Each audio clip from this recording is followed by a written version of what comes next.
Olá, você está no Biocrio, um canal de aulas de vídeos de O que você está fazendo aqui? Você é do vídeo anterior sobre mitose. Rala daí, irmão, rala. Vai, porque agora o assunto é meiose.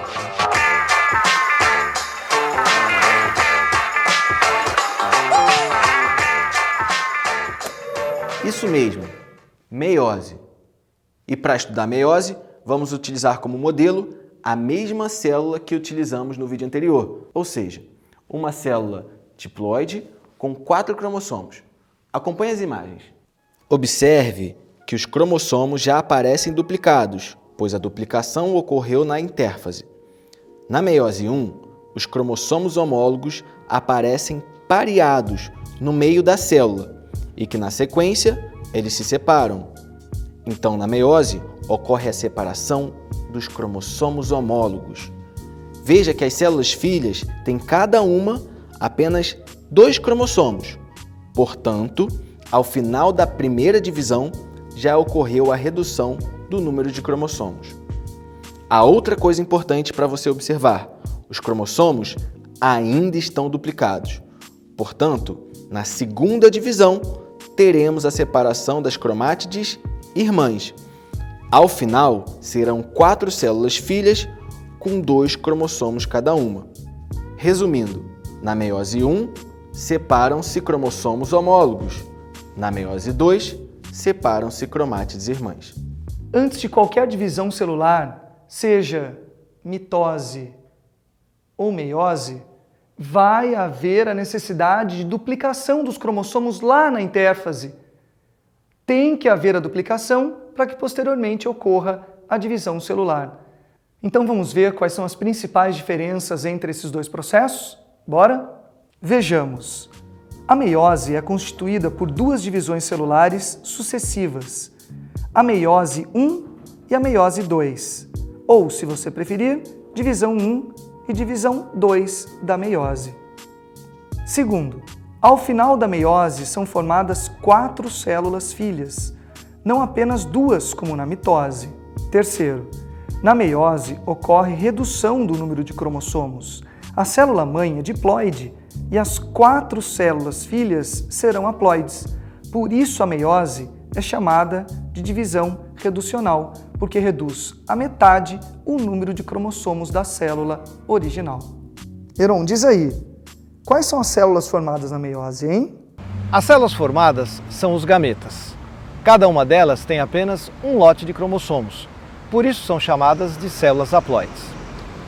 Na fecundação, une-se um lote de cromossomos de origem do pai com outro lote de cromossomos de origem da mãe.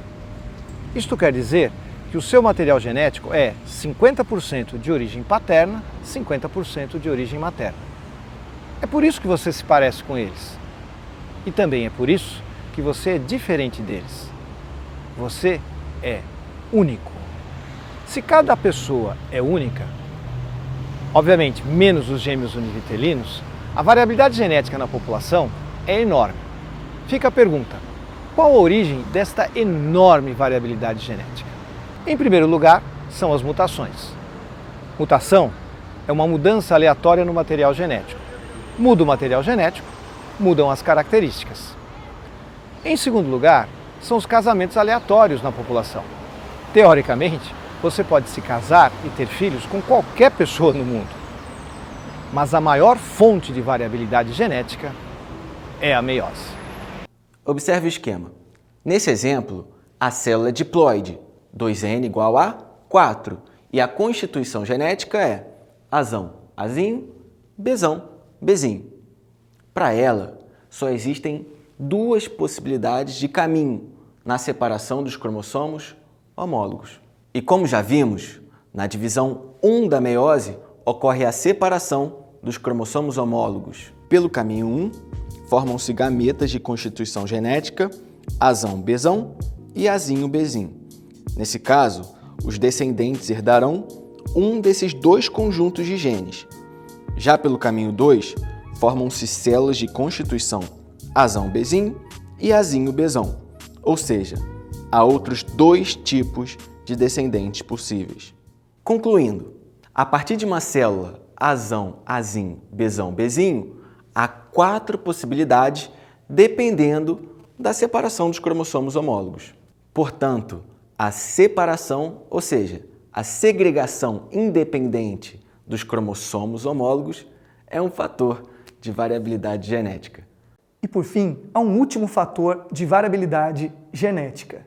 Você está vendo a meiose de uma célula 2N igual a 2, de constituição genética Azão-Azinho, Bzão-Bzinho. No final, temos 4 gametas de 2 tipos, 2 gametas de constituição Azão-Bzão e outros 2 gametas de constituição Azinho-Bzinho. Moçada, veja só, teoricamente, esse indivíduo poderá ter 2 filhos geneticamente diferentes. Mas durante a meiose, às vezes ocorre um fenômeno chamado de crossing over, sim, ou permutação. Esse processo é responsável pelo aumento da variabilidade genética. Que tal agora a gente dar uma olhada no esquema anterior e analisar todo o processo, hein? Olha só. A meiose se inicia com a mesma célula de constituição genética Azão-Azinho, Bzão-Bzinho.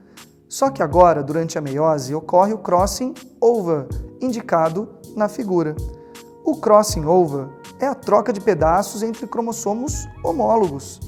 A palavra troca é sinônimo de permuta, daí falamos crossing over ou permutação. Veja que agora, ao final da meiose, se formam 4 células geneticamente diferentes: Azão-Bzão, Azão-Bzinho, Azinho-Bzão e também o Azinho-Bzinho. Ou seja, devido ao crossing over, esse indivíduo poderá ter 4 filhos diferentes e não apenas 2 diferentes. É isso aí, moçada. A divisão celular garante o seu crescimento, o seu desenvolvimento, a sua regeneração e também a continuidade da vida através da reprodução. Já a reprodução sexuada garante o aumento da variabilidade genética em uma população. É isso aí. Anota tudo, hein? Vamos lá!